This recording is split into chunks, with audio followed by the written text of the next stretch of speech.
د ټولو اول هغه مشران به د جهنم کې د جهنم سپي به جوړیږي، هغه واکداران به د جهنم خشاک جوړیږي څوک چې په حق باندې فیصله نه کوي، څوک چې د مظلوم دغه حق ورته نه ورکوي. لوی ظالمان او جابران دا د کلام دغه واکداران مشران دي. تاسو وګورئ یو څو ورځې مخکې د مټلتان په دغه ځمکه باندې صرف د 15 فوټو ځمکه دپاره یو ماما او یو خورې یو بل سره جګړه کوي او یو بل قتلوي. دا خبره صرف د یو علاقې سره تعلق ساتي، دا خبره د یو علاقې سره تعلق ساتي، لیکن دینی اسلام کې دا پوره انسانیت سره تعلق ساتي. د الله په دربار کې هغه مشران به د الله په دربار کې مجرمان وي، څوک چې جرګې کوي هغه چې کله دو انسانان په ځمکه باندې یو بل قتل کی رسته د روغې صلح کوي، رسته په جوړه کې دغه جرګې کوي.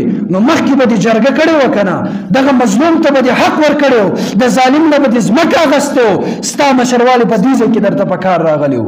هم د ټولو نه اول هغه مشران به د جهنم کې د جهنم سپي به جوړیږي، هغه واکداران به دغه جهنم خشاک جوړیږي څوک چې په حق باندې فیصلې نه کوي، څوک چې د مظلوم دغه حق ورته نه ورکوي. او بیا دغه ځمکه دغه لانجه باندې دغه ځمکه دغه لانجه باندې انسانان د یو بل وینې تویوي. تاسو ته معلومه ده چې د یو مسلمان وینه تویول الله رب العالمین د دې باره کې څه وایي؟ الله رب العالمین فرمایي من قتل نفسا بغیر نفس، کچرته یو انسان بے گناه بل انسان قتل کو، او فساد فی الارض، یا په دغه ځمکه باندې فساد خوره کړله، یا په دغه ځمکه باندې بل مسلمان وینه تویه کوي یا فساد جوړوي. دغه باره کې الله فرمایي فکأنما قتل الناس جميعا، دی یو انسان نه قتلوي بلکې دی د ټولو انسانانو دغه قتلونه وکړله. د یو انسان وجل داسې ده چې لکه په مخ د ځمکه باندې ټولو انسانانو قتلونه وشي. نن که چېرته په معاشره کې یو انسان قتل کړی شي، ستاسو څه خیال دی د الله په نظر کې صرف یو انسان وینه توی شو لازمکې نه لاړو خبره ختمه؟ نه، د الله په نظر کې گویا دا داسې دی چې په مخ د ځمکه باندې د ټولو انسانانو وینه تا توی کړله.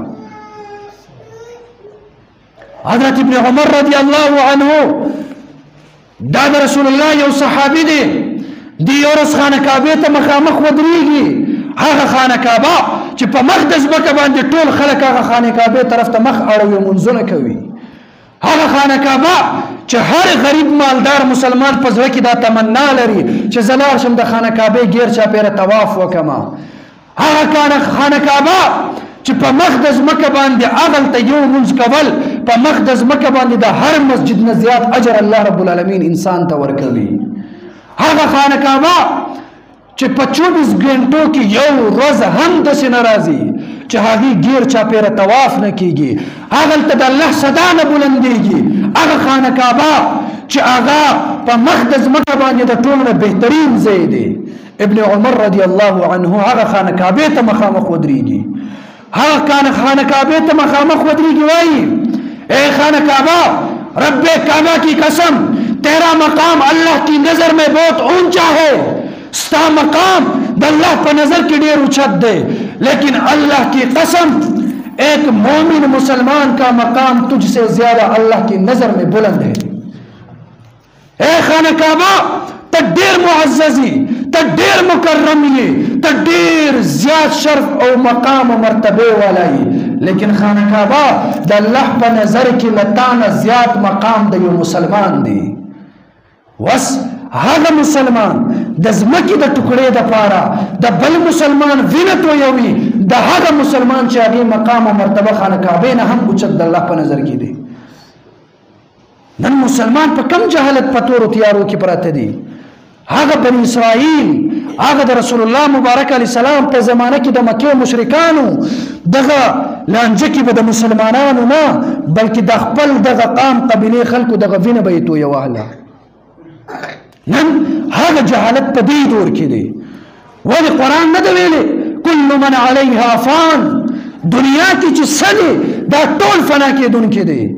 ویبقى وجه ربک ذو الجلال والاکرام، صرف اور صرف اللہ ذات و پاتے کیگی، باقی ہر سے فنا کیگی. دا هر څه چې فنا کېدونکي دي دغه فاني دنیا دپاره څنګه ما او تا د بل مسلمان وینه تویو